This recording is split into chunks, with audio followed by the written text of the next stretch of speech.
What is up, guys? Welcome back to the channel. Today is Wednesday. I'm hoping everybody is having a fantastic day today. So today I really want to talk about 5 things that I hate about my foxbody Mustang. Some of these are going to be very obvious for you guys, and some of them maybe not so obvious. Some of these issues you really have to own one of these cars to really understand, or at least having driven one to really get why it's such an issue. But anyway, they are in no particular order. I'm just gonna list them out. Comment down below if you guys have ever had a foxbody with one of these issues. Anyway, we're gonna start off with number 5. Number 5 is the drivetrain on this car, so the motor and trans combo. I hate that this car is a 4-cylinder automatic car. I really wish I had a V8 car. There's just nothing that you can do with them. They don't make any power. There's no noise. So many times I've been caught leaving car shows or leaving the gym, and people like pull their phones out trying to record, and the car does nothing. The car does literally nothing. It makes no noise. It doesn't go anywhere. And just the overall driving experience is honestly like driving like a regular Honda or like a regular commuter car, you know? Like, obviously the car still looks the part. It's still a very clean car, but there is no character to it in terms of kind of like what you'd expect an old muscle car to be. There's no noise, you can't do burnouts. Lady just waved at me with that F-150. But anyway, yeah, so in the near future, I will be swapping this motor out with either an 0304 Cobra 4.6 liter or a like Gen 2, Gen 3 Coyote motor from like a newer Mustang. So that was number 5, the motor and trans combo. All right, now moving on to number 4. Number 4 is definitely going to be the stance of the car. So this car is pretty much all stock, all original, and the stock stance is very high up off the ground. It's looking like I'm driving a monster truck. That will also change in the near future. I have already ordered lowering springs for the car, and they will be here in 2 weeks. Today is the 2nd. They will be here the 14th, so give or take 2 weeks. Once those lowering springs get here, I will be filming a video on how to install those, so stay tuned for that. Moving on to number 3. Number 3 would most definitely have to be the brakes.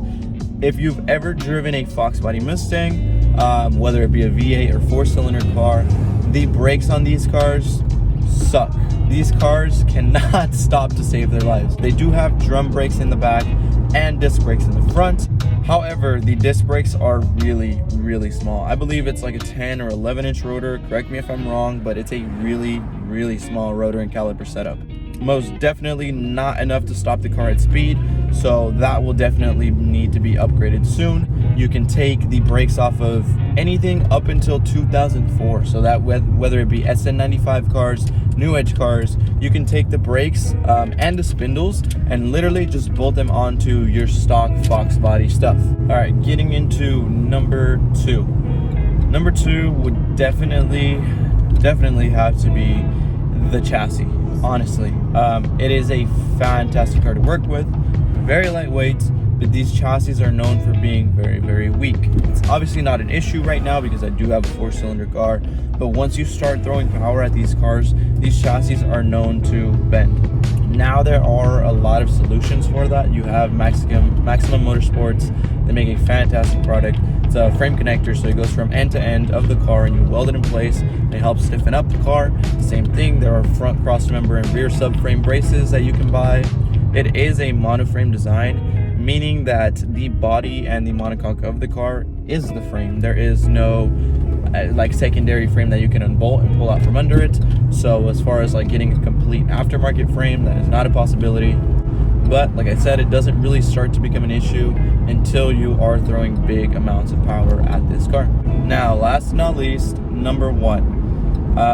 That would definitely have to be the design of the weather seals around the doors.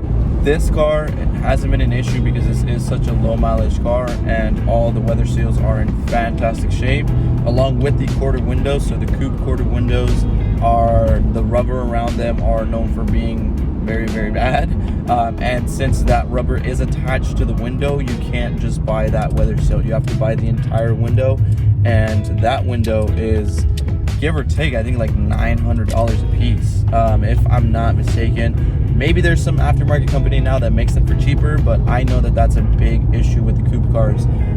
But yes, like I said, around the windows, the door frame in general just leaves a gap about this big between like the roof and the outer frame of the door.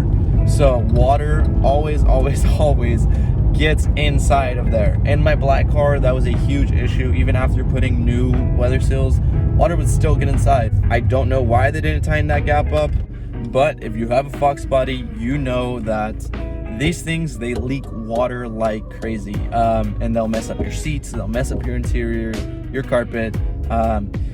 Depending on how bad you let it get, you know, we'll have a ton of water in the car, but for the most part, it's usually small leaks. But anyway, yeah, like I said, I did order lowering springs for this car, so this thing will be sitting a lot better. I did remove that luggage rack in the back, but it did leave these holes here. I'm thinking I'm just gonna go ahead and get another trunk. I don't know how much it's gonna be to fix this in terms of Bondo and bodywork and repaint. So a new trunk is give or take like 180-ish. For one of the cheaper ones, you can get something that's a little bit better quality for like the 250 range. But that might be the way to go.